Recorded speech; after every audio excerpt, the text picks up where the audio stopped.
welcome to another video here on my channel Morbid History. Today we're gonna talk about a Roa, or two Roas again, the guardians of different parts of the Swedish landscape. I've already made a video about the Skogsrå. I'm gonna link it somewhere up here and in the description if you wanna watch that. That's about the forest guardian, or the forest lady. But today we're delving into the ocean and the lakes with the sjörå and the havsrå. Let's get into it.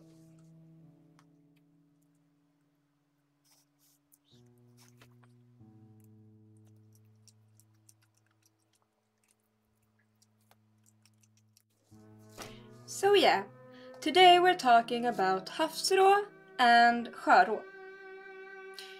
The name sjörå and havsrå both end with the word rå, which in Swedish kinda means guardian. Att roa över. To guard something. So the sjörå was, of course, the guardian of the lake, and havsrå was the guardian of the ocean. Hav meaning ocean and sjö meaning lake. Let's start with sjörå. The sjörå lived at the bottom of the ocean in a beautiful kingdom filled with treasure and, everything you would want. She reminds us of the mermaid we all know. She had a long fishtail, long beautiful hair, and she was a very beautiful lady, of course. But just like the Skogsrå that I talked about in another episode, her back was hollow, like an empty tree. So she wasn't all good and fun. Of course, because this is morbid history, so... The sjörå also had cattle, but not any kind of cattle. She had fish as cattle. Her favorite fish was actually a gädda, or as in English, a pike. So, if you caught an impressively large pike, you had to watch around its neck if it had a little bell around it. In that case, it was very, very, very important for you to throw it back into the lake, because that was sjörås favorite fish. She had a very angry side, and you did not want to be on the other side of the sjörås wrath. For example, she could just make your fishing luck forever go away so you could never catch any fish, or even make you drown. She was not having it. There was this one story about a man who caught this giant pike, and he had actually a little crown on it as well, and a little bell. And he thought, oh my god, this is like the best fish I've ever seen, so he was not gonna give that up, and he just rowed back into land and ran as fast as he could. Sjörået noticed and just managed to get this whole giant storm going on and raised the water level so the water came up onto land and chased the man who was running away with her pike. And he got so spooked that of course he just threw it back. But that shows the kind of powers that sjörået could wield if you were being unkind. She could also be kind, of course, because it all depended on how you treated her. For some reason, she really liked gloves, like mittens. Mittens is the better word. So, like, if you saw her and gave her a mitten because she was cold, she would call you her mitten friend and tell you if there were gonna be storms, if you should go like to land, and just in general give you more luck in your fishing endeavors. So with all these rås as well as skogsrået and havsrå, it's always a good idea to be kind. And if you weren't, well then, you'd just be very unlucky in everything. And then we move on to havsråt. Well, she was basically the same as Sjöråt, except that she lived in the ocean and therefore had a bit more power, because the ocean has all these giant waves that she could control, and people on their fishing boats were of course scared to death to anger her. But she looked quite the same as the Sjörå, with the fishtail, the beautiful, beautiful hair, but the ugly, ugly backside. So with the havsrå, it was pretty important to throw some gifts for her into the water, just to get on her good side and hopefully not encounter any storms and have luck with your fishing. Both the sjörå and the ocean rå, havsrå. Oh, it's so hard with trying to speak both English and Swedish. Sorry. Fishing luck was very important. Both of them, of course, just like the skogsrå, were very sexualized beings, and they liked to seduce the men and take them down into the water, sometimes for years and weeks, to serve as their servants or just to have a good time.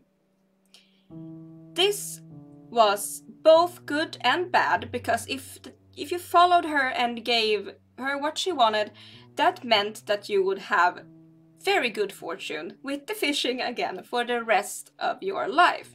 But there was a catch. You had to come to the ocean every time she called on you. This was a thing that many men, though, gladly accepted. So now I'm gonna tell you a little story about a man that met and married an havsrå. The young man went down one day, just minding his own business, down to the beach next to a big ocean. When he got there, he noticed a beautiful, beautiful lady sitting on a rock a bit far out into the distance. She was sitting there combing her hair and just basking in the sunlight, and she was the most beautiful, beautiful creature he had ever seen. At some point, they both catched each other's eyes. He was nervous, but pulled out a little, "Hey, how are you doing?" Something like that, I don't know. And she laughed and said hi back. This started a very, very long friendship. At some point, he even noticed that she looked a bit different. He would come and visit her down by the shore for many, many days and weeks.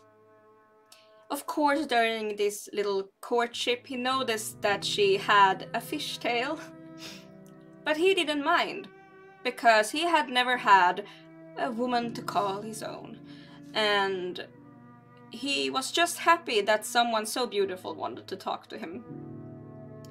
So one day he decided that he was gonna propose.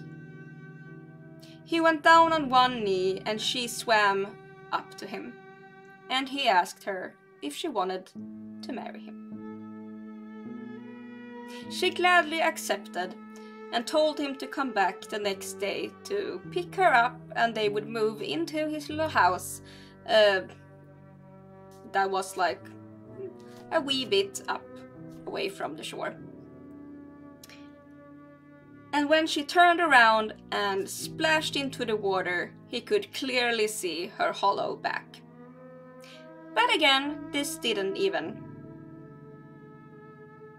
make him question his choice. He was in love with her, with the havsrå. The next day, as said, she came up. He carried her, with fishtail and all, up to their new home. He laid her down in the bed, and she told him, "Please, you have to pull my fins off." And he tried and he tried, and he dragged them like hard as he could, and finally he pulled them off, and underneath she had a pair of legs. Havsfrun told him that he had to hide the fins somewhere where she would never find them. She told him that there would come a day when the ocean would try to call her back.